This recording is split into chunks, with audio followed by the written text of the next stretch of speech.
asalaamaaleykum wa rahmatullah mbokk yi ñu ngi leen di jaajëfal bu baax di leen ñaanal jàmm te it di sàkku ci yéen ñaan. Alpha Ba,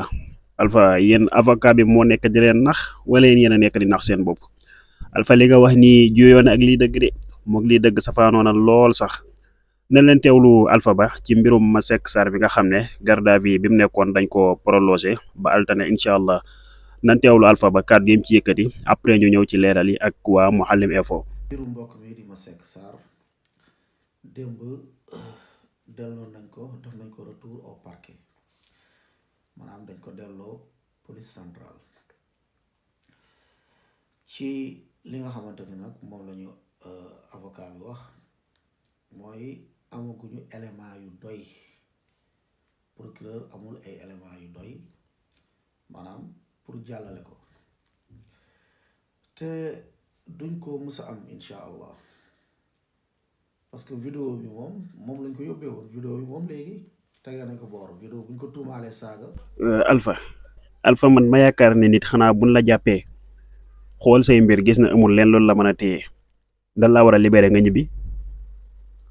mais kañ leen commencé di jàpp nit xool gis na amul leen luñ ko mën a téye ñuy wéy di ko garde à vue ba léegi loolu daal bëgg naa ko ma ci tane nga dil ma ci ay leeral ba xam mën naa nekk wala waaye ak lu mën a xew rek nañ ànd ak waa Mouhalim Info ci leeral yi ba xam lan moo tax Masseck Sarr garde à vue bi mu nekk ñu prolongé ko maanaam lan moo tax ñuy wéy di ko garde à vue ba léegi. les choses se compliquent pour Masseck Sarr maanaam mbir yaa ngi gën a doy waar ñeel jëmm jii di Masseck Sarr ginnaaw kàddu yu juunu yu mu yëkkati fan yi ba ñu teg ko loxo. toujours ñu ngi ci samedi 18 avril 2026 garde à vue bu Masseck Sarr mi nu jàpp àllarba gii ñu génn te brigade recherche bu Saint-Louis kon def ko daal nañu koy prolongé maanaam yokku nañu ko ba tax na kon moom mii day dina mujjee kon toogaat foofee ca garde à vue ba altine maanaam weekend bi yëpp kon daf koy nekk kon ci garde à vue bi su altine nag kon ci la ñu koy war a jébbal procureur. ana lan moo waral lu ni mel nee ñu nag daal li ko waral moo di procédure bi nga xam ne moo ko ñeel mbiram te nekk en cours dafa am lu ca yees lu ñu gis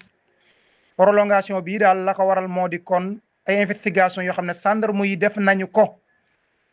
bi ñu ko defee nag nee ñu kon tax na daal ci diiru weekend bi dafay wékko di nekk ci locaux yu brigade recherche bu Saint-Louis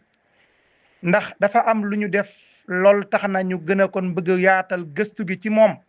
mooy dañoo exploité téléphone portable am ñu ne kon daal dafa am benn élément central boo xam wala boog téléphone am boobu kon dafa nekk benn élément central ci enquête bi nga xam ne moom la ñuy def ci mbiram enquêteurs yi kon dañoo nekk di analyser ay mbir yoo xam ne daal dañ ko bëgg gën a xóotal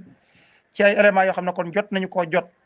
ba ñu koy teg loxo àllarba Masseck Sarr mii kon nee ñu daal daa defoon kàddu yu juunu yu mu yëkkati en direct daal di koy nag teg ci jëmm gi tedd ji déclaration yooyu nag mu def kon ñeel le fondateur du mouridisme mi kàddu yu doy waar sax looloo ko ñaar koy teg loxo kàddu la yoo xam ne sax lam min tudd ko moom xanaa ku maanaam daal ku yàqu dëgg daal xanaa yaakaar naa moo mën a tudd kàddu yi mu yëkkati moom mi ginnaaw mbir yooyee nag moo tax ñu placé ko à garde à vue di ko toppee nag ay tuuma yu bari bokk na ci des insultes publiques maanaam yëkkati kàddu yu juumu ci penc mi yoo xam ne da nga koo jëmale ci benn groupe de personnes